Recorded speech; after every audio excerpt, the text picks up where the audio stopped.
salaamaaleykum président. maaleykum salaam. moo bëggoon laajte déjà yow lan mooy sa rôle ci académie bi. man maay manager général académie bi waaw maay manager général académie bi donc initiative bi c'est dafa départ à partir de moi waaw.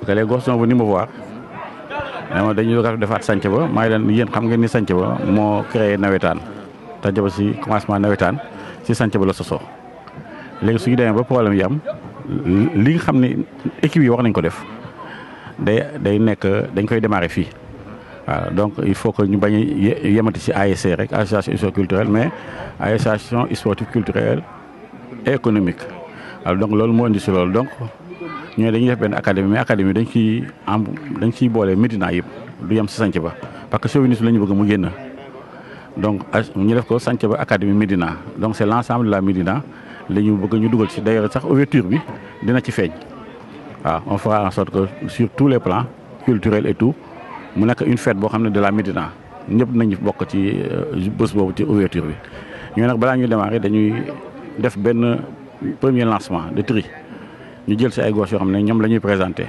waaw parce que am nañu de gosses yu ñu ciblé mais dañ ciy dolli ñenn parce que on a commencé à cibler mais dañ def ubbi ñu invité nag école football yëpp ay ñoo nañu ñoom y a des gosses qui viennent de Thiaroye et de Yarakh même yoo xam ne dañu ñëw fii donc on va cibler tout le Sénégal ah mais la priorité et même HLM am na ñu fa jógee mais la priorité ça va être les jeunes de la Médina loolu mooy priorité parce que li ñu bëggoon mooy académie bi ñuy def amul ñun Dakar waaye amuñu académie de ce nom waaw y a des choses privées yoo xam ne dañu académie dañu bëgg ñëpp sentir ci seen bopp même les clubs qui sont là même le Jaraaf dañu bëgg mu sentir boppam ci académie dañu bëgg Gorée sentir ci boppam parce que on va les impliquer waaw parce que ñoom comme que amuñu des kits de formation ñun on va seen relais la ñuy doon donc plus que bon leneen la ñuy wut daal parce que on a pris de grandes renommées de grands entraîneurs pour les amener là on va prendre ça ñoo xam ne c'est li ñuy woote ci handisport lu am solo mooy les transmetteurs de savoir ñi nga xam ne ils ont montré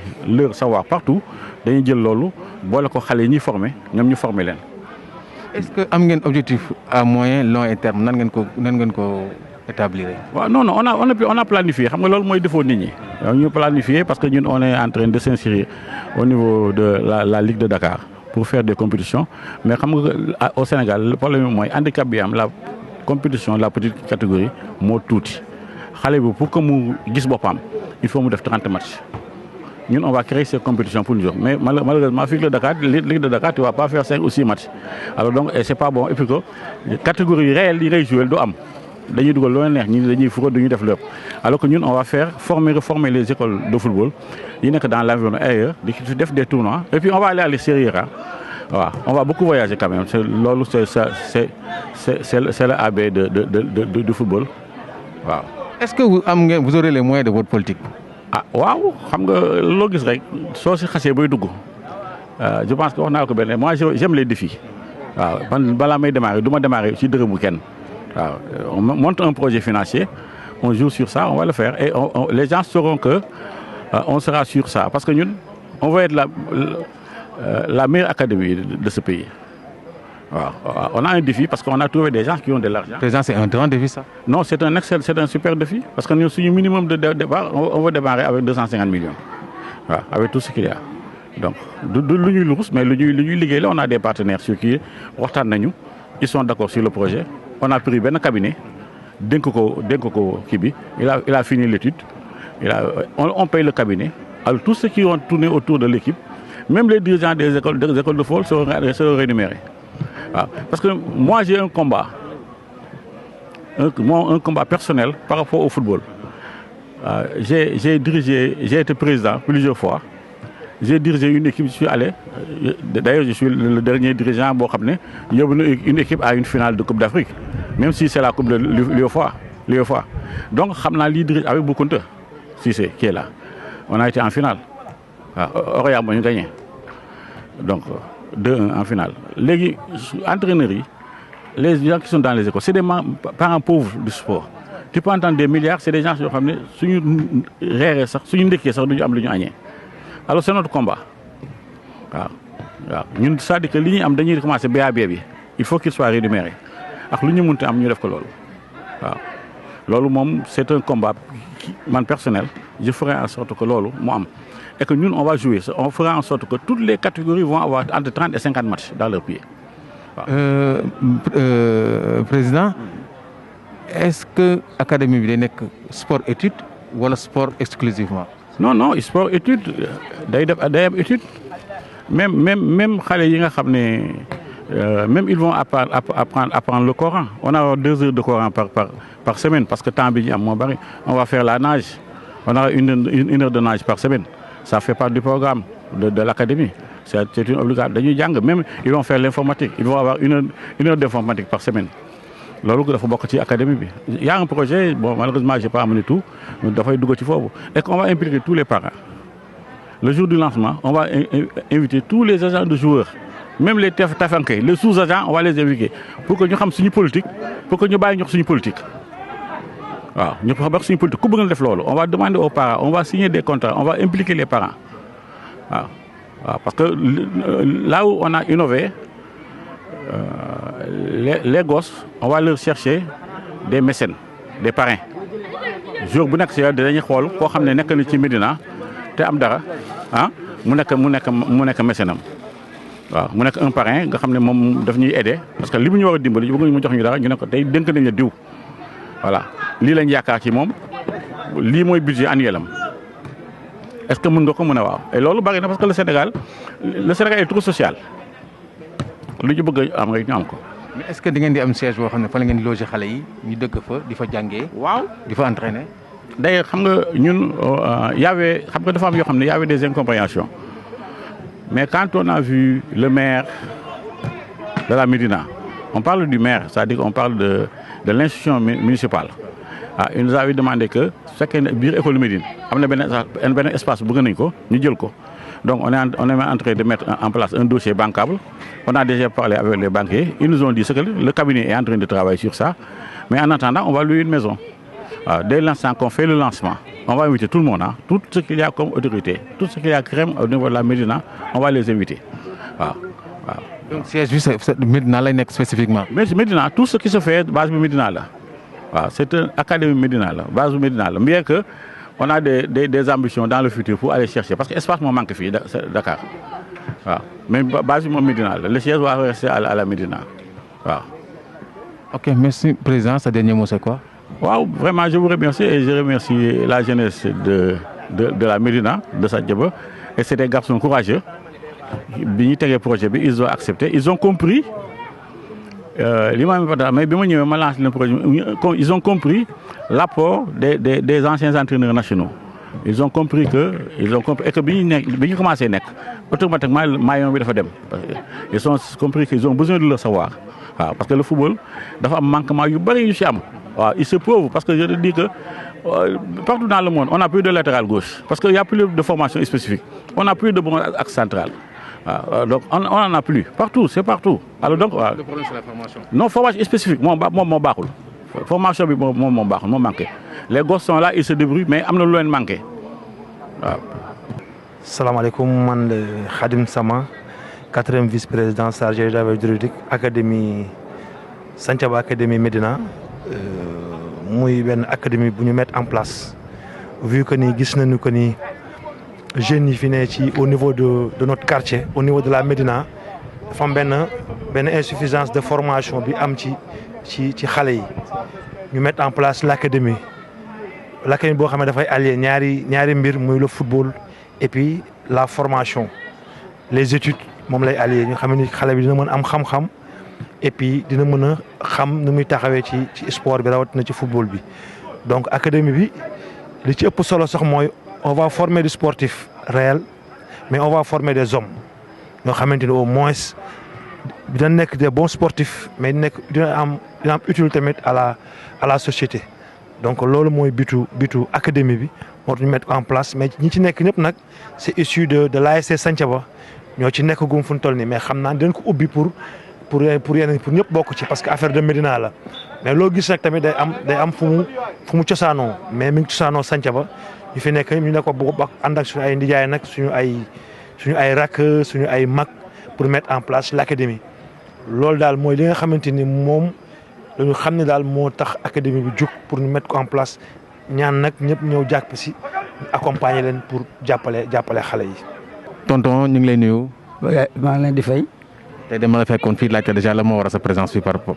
Alhamdulillah, c'est parce que à l'imprévu je suis venu parce qu'il y a on avait convoqué quelques éléments de mon école de football. Je suis venu assister parce que en principe pour ce qui concerne l'académie dont parle mon président, alors c'est quelque chose que moi-même j'avais en tête parce que je ne peux pas concevoir hein, je dis hein, kooku du ma nëbb dama léeg-léeg mun ma concevoir ñu naan ma Jaraaf c'est le foot l'équipe de la Médina et que ñun au niveau de la Médina gisuñ ci suñu bopp am ci benn joueur bu njëkk ba ci entraîneurs yi ay Dambo jëg yooyu yëpp gi ci woon bon on avait des gars qui habitaient la Médina ay Cheikh Seck sont de la Médina et tout ça mais on n'a pas de joueurs yu xam ne Médina lañ bokk. Alors on ne peut pas dire que nous à notre niveau avec tous les ASC qui y sont en parlant de Santhiaba Diapo Dieko Guy Salane comment dire encore PT toutes les écoles les joueurs qui y jouent sont pratiquement issus de la Médina, de l'école Médina. C'est là-bas qu'on prend les cadets, c'est là-bas de long, là on les prend. Et dans ce cas, c'est presque ma formation, presque j'ai dit, hein, ma formation. J'avais dit ça à un gardien qui était venu pour interviewer le cas de Gana. J'ai dit que Gana, là où on dit qu'il a quitté, c'est-à-dire Génération Foot. Génération Foot ne peut pas former Gana, c'est pas possible. Non. Par exemple, les tests que les gens font là, mais ils prennent des jours, mais moyennant absolument rien. Alors là, on est là, on se frotter les yeux. C'est en parlant de ça, quand on parle de Gana, normalement, Iouba devait s'en bénéficier. C'est pas le cas. C'est pas le cas. Alors donc, si on... Et tout ça, c'est la faute aux parents. C'est la faute aux parents parce que s'il y a un gosse qui réussit en test, après l'académie ne parle plus avec l'école de football. Il va directement avec le parent. Et ces parents-là, bon, voilà, ce qu'ils vont proposer et ce qu'ils vont faire, c'est ça. Salaamaaleykum, ñu ngi ci kanamu ñaari nit yoo xam ne c'est des personnes ku ñu dul présenté waat au Sénégal dans le monde footballistique muy Bamour ak Bou Kounta. ma leen doon laaj yéen gis ngeen formation bi nu mu demee maintenant au Sénégal lan ngeen ci xalaat déjà. Bon li nga xalaat mooy formation Sénégal dafa xaw aujourd'hui il y a beaucoup de centres mais dafa jaarul yoon ni mu war a jaare yoon trop donc parce que les centres dañu bari mais amuñu organisation bi war et que donc te loolu moyen la c'est pas rek am na jot rek woo ay xale di entraîner il faut une organisation waaw li ma gis nii Médina di ko def mën na jëm ci kanam parce que organisation mi ngi ci ginnaaw boo xam ne moom moo koy sotaan moo koy téye bu baax bu loolu amee nag ñëpp mën nañ am yaakaar ci centre bi dem jóg ci kaw dem ci yoon dem fi mu war a dem waaw comme mooy les quelques centres yi fi nekk te am tuuti te am tuuti moo def publicité mais centre yooyu organisation moo tax ñu dem c'est rek benn wóor ñaar nit ñoo nekk ci ginnaaw fii je vois que en tout cas y a tout un groupe et toute une administration derrière donc war na mën dem ci kanam waaw loolu la mën wax daal. ñun bi ñu nekkee xale dañu doon sànni match mu nekk match yoo xam ne c'était des derby ñu dem ba ngay dem ñu ne la grand jour nga dem fekk ko seetaan ko mu nekk grand jour gis nañ ne bëri parce que bëreetul. C'est la formation qui pose problème c'est l'espace bi nga xam ne xale yi mëntuñu fool moo nekk problème le problème c'est où Bamour.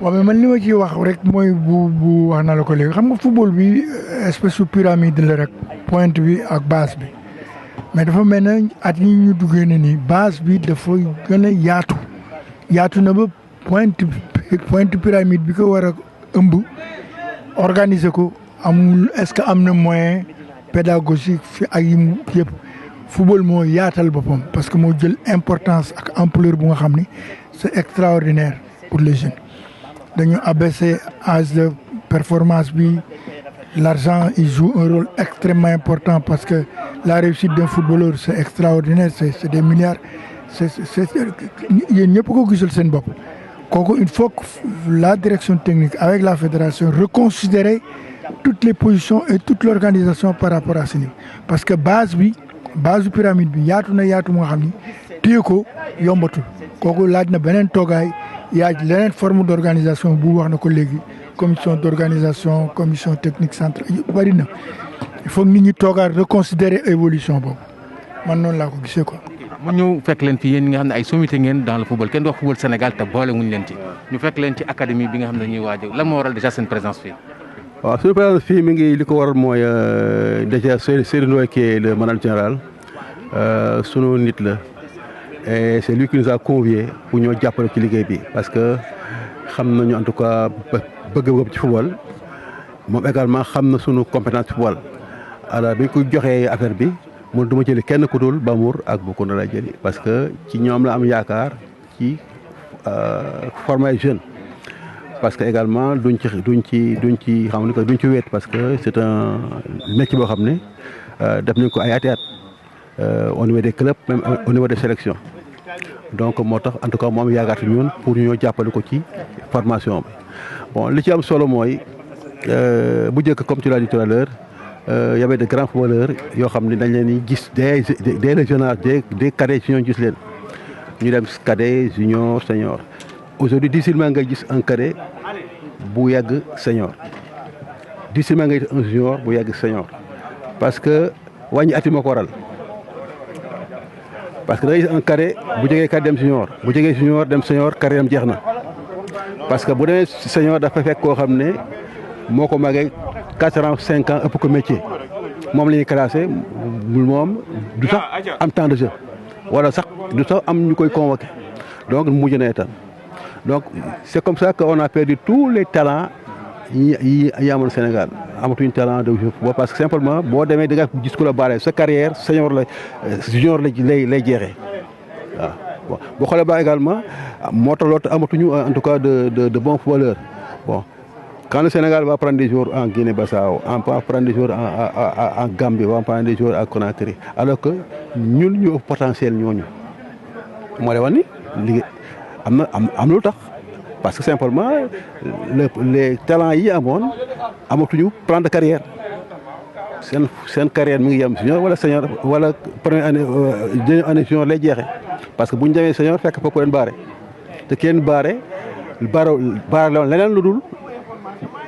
mooy ëpp métier mais ñoom ñoo ba talent donc le talent n'est plus considéré li gars yi wut léegi mooy koo xam ne mën na leen taxawal fii kenn du la gagné mais du ñu créer koo xam ne bu ëllëgee mu nekk un joueur de niveau gagnal Sénégal gagnal équipe am donc loolu mooy sunu problème donc on va tout de suite aller de l'avant sans pour autant muñal xale yi ñu màgg waaw loolu mooy sunu problème donc tu vois boo xoolee bu baax tous les jeunes footballeurs talentueux amatuñu plan de carrière waaw alors bu njëkk quand tu vois un Moussa Diop keneen wala un Boy Bane wala un autre joueur déjà junior lañ koy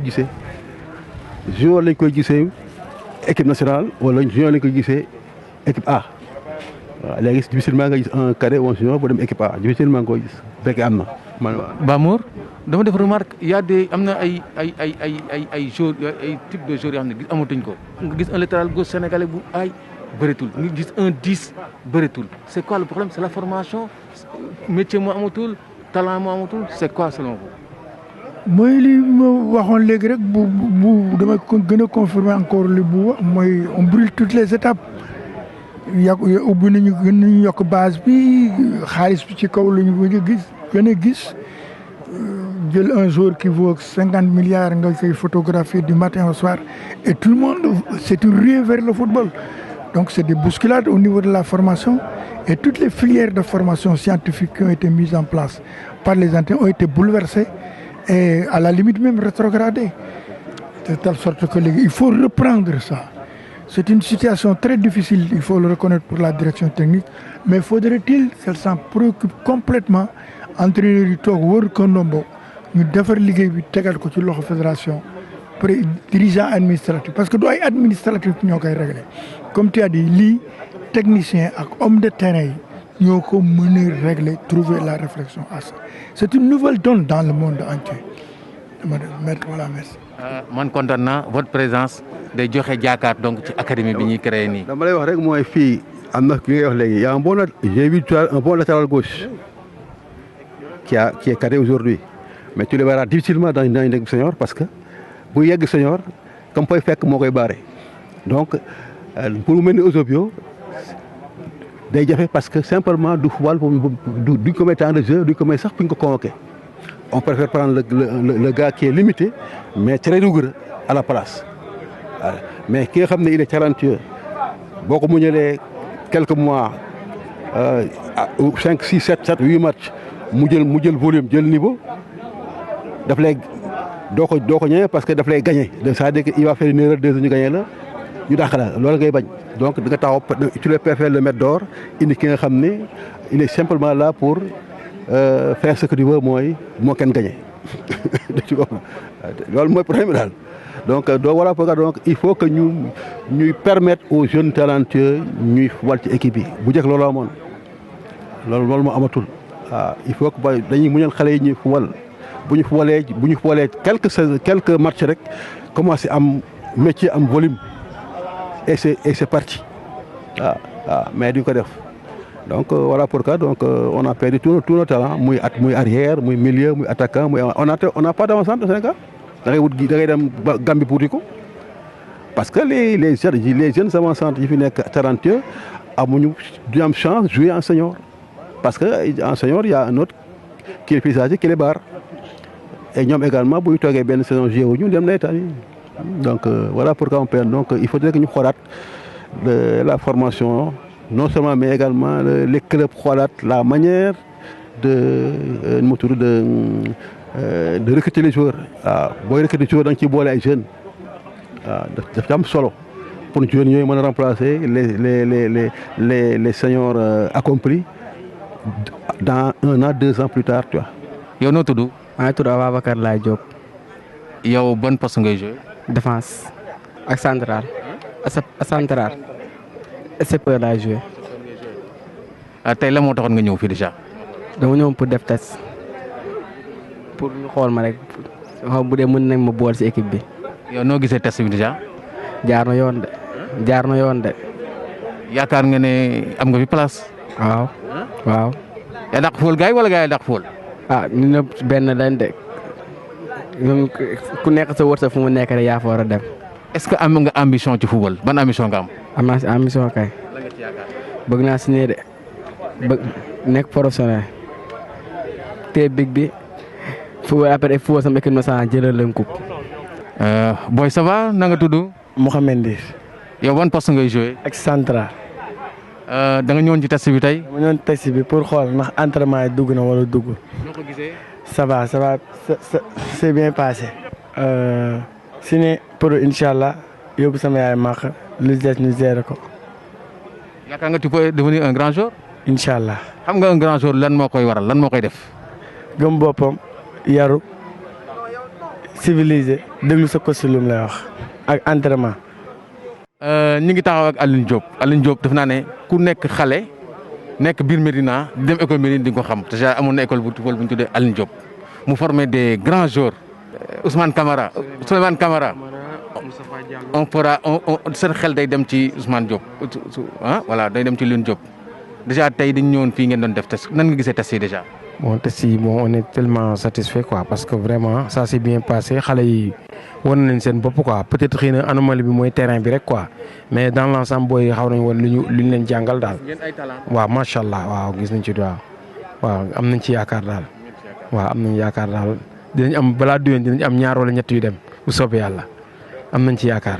bon déjà ñu gisoon sa école de football bi on le sent plus wala da ngeen muté wu dugg ci biir académie bi. non école football bi mu ngi existé ba léegi mais dañuy liggéey ak académie bi mais ñun ñu ngi existé ba léegi daal waaw. donc da ngeen am partenariat ak académie bu ngeen di pourvoyer des talents pour académie bi. kon très bien comme suñu quartier la on est obligé ñu def ko li ñu doon joxe feneen occasion la léegi ñu am fu ñu ko joxe suñu biir kër waaw moo gën daal ci sama gis-gis daal waaw. gis nañ ne formation dafa xaw a sooxe tuuti parce que joueurs yi grand joueur talent bëreetul lan moo ko waral pour yow. bon li ko waral nag mooy xam nga actuellement football bi jugement yi la nag nañ ko wax te dee parce que dañ naan ay U20 mais ay U30 ñooy football nga Sénégal déjà am na benn preuve bu am li U17 yi rek déjà ñu ngi ñu war a dem jouer ji benn tournoi 30 yi bi ñu demee def test pour UREM bi dina nañ ci 15 yoo xam ne ñu ne compatible pour am âge bi. est-ce que n'est pas mieux de revoir la formation xale ñu koy jël dès le bas âge ba mu dem jëm ci kaw moo gën quoi est-ce que tu ne penses pas. waaw parce que jàmbaar au début loolu defoon na ak ñoom gànn gi ak yooyu. bon gis nañ ne comme wàññi at yi dafa bëri gisoo ne xale yi dañ leen war a jëlee dès le bas âge jëm ak ñoom vers dem senior. waaw loolu moom sax moo war a am mais malheureusement gars yi gëmuñu loolu parce que ñun dañuy liggéey ak benn booy mu nekk fii minime jeexal war a dem cadet joué ji jaraaf mais am taay bu ndaw léegi day toogaat dans 10 ans nga gisaat ñu ko joué loo cadet nga xam ne léegi comme li ma doon expliqué léegi sànq rek ci U17 déjà bu ñu defee IREM bi test IREM bi wàññi nañ ci presque 75% des joueurs ñu jël ñëpp génn wàll yëpp gars yi ñu leen éliminé parce que compatible pour jouer pour kii ci catégorie boobu. déjà loolu rek déjà anomalie la pour ñun parce que booy bi dafa am benn étape boo xam ne étape bu ne dafa am lu mu war a jàng bu nekk pré-formation formation et cetera donc bu tëbee yenn paliers yi rek moo tax muy sooxee après ci kaw loolu mooy problème bi waaw. man daal jooy naa amatuñu grand jour. loolu moo am sax parce que liggéey bi ñu waroon def ci xale yi ñun bu ñu paree am na fu beneen étape bu ñu waroon dem étape boobu ñu waroon dem nag des fois dañ koy brûler wala booy dañu mujj nekk dans léthargie pendant 5 6 ans 7 ans ñu demal def wutal leen wàññiwaat seen at delloowaat leen ñu joué waat ci suuf déjà il faut que ñu am ay lacunes loolu mooy suñu problème. merci leen waaw ok. alors asalaamaaleykum di nuyu ñëpp di rafetlu présence su ñëpp. di remercier encore une fois le staff technique vraiment ils ont été là depuis un bon moment di rafetlu taxawaay ñëpp te di gën a kontaan xel gën a dal comme ni mu koy waxee chaque fois work in progress donc ñaan yàlla mu gën a jëm kanam ñëpp ñëw jàpp si et c'est pas fermé soxla na ñëpp waa Médina donc ñi ngi rafetlu taxawaay bi di gërëm ñëpp di nuyu ñëpp jërëjëf. asalaamaaleykum wa rahmatulah bon di nuyu ñaari presse yi fi teew tey di remercier au nom du président Abdoulaye Mbaye ak doyen ñi nga xamante ne coach yi ñi fi nekk ñëpp staff technique bi vraiment ak ñëpp ñi nga xamante ne ñu ngi jàpp nekk ci gannaaw projet bi di ñaan yàlla na yàlla mottali te mu nekk li gën waa Médina bi yëpp nekk li ba raw Médina law ba Sénégal wërngal këpp